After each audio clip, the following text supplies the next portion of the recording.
Hey guys, and welcome to another episode of Creative Herd Studios Fun Facts Artist Series.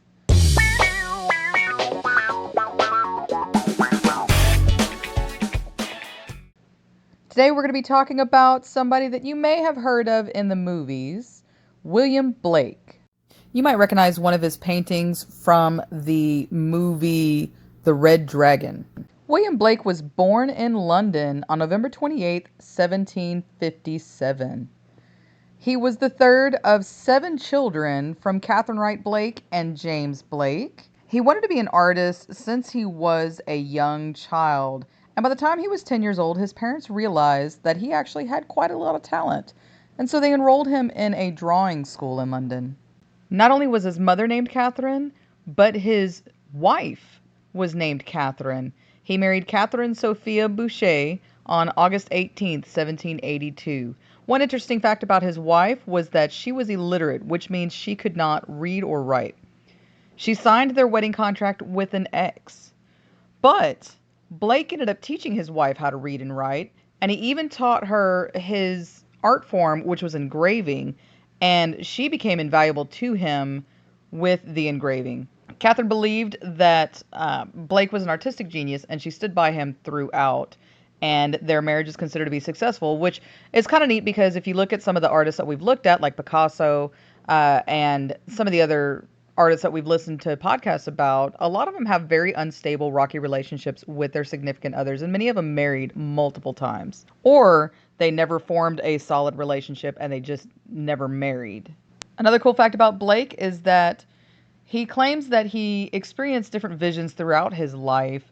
He saw things when he was a child. At the age of 10, he said he saw a tree filled with angels, bright angelic wings, bespangling every bough like stars. When his brother Robert died, he said that he saw his released spirit ascend heavenward through the matter-of-fact ceiling, clapping its hands for joy. Another vision he claimed to have included God standing beside a window. It was said that the vision he had of God's head appearing in the window, which was one of the ones I just mentioned, he was only 4 years old when he had that vision. Imagine being a 4-year-old and having visions of God. He later ended up creating a series of sketches that depicted some of these visions that he had. They included visionary heads, which had Merlin the magician, King Solomon, and Satan. One of the things that Blake was well known for with his artworks were his etchings, which is where you're scratching into a surface and allowing the ink to sit there. It's a form of printmaking, and it was really popular during this time. But he invented a new method of etching, which he used to create what they call his illuminated books. Something that many people would find interesting during this time of age, especially with all the movements that we have taking place, is his support in what they called the free love movement. He supported women's sexual freedom and the right to self-fulfillment. He didn't think that the state should interfere on marriage and chastity and birth control. And during this time, he died in the early 1800s. So during this time, that's some pretty radical thinking. And he had some opinions that just were not the normal popular opinions that people would have. He supported the American and French revolutions. He would publish poems on political repression, on religion, on individual repression. He believed that if you were to subdue the psyche, that was a source of institutional tyranny. People often thought of William Blake as a madman or being crazy or insane.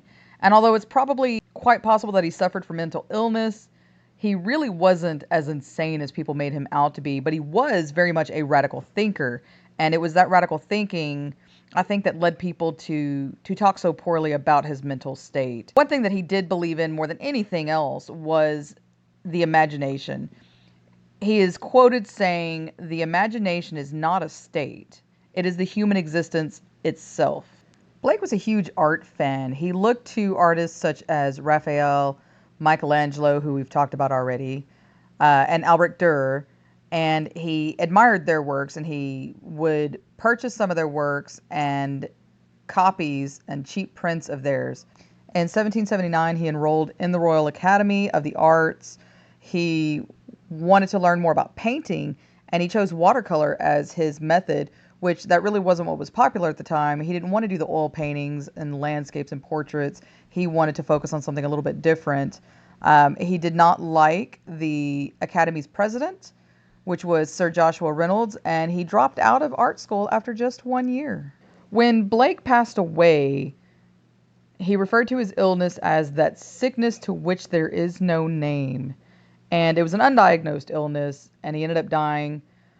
He was in the middle of a lot of art projects. Some of the works that he left unfinished included the illuminated manuscript of the Book of Genesis. He did a lot of biblical work, and some watercolor paintings of John Bunyan's Pilgrim's Progress and Dante's Divine Comedy. Some of these are well-known images, and some, not so much.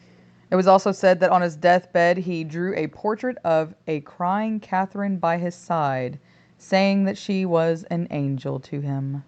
He loved his wife dearly. So I'm going to leave you on that note with the loving, devoted wife by his side. I hope you guys enjoyed learning a little bit about Blake. I'll see you again next time.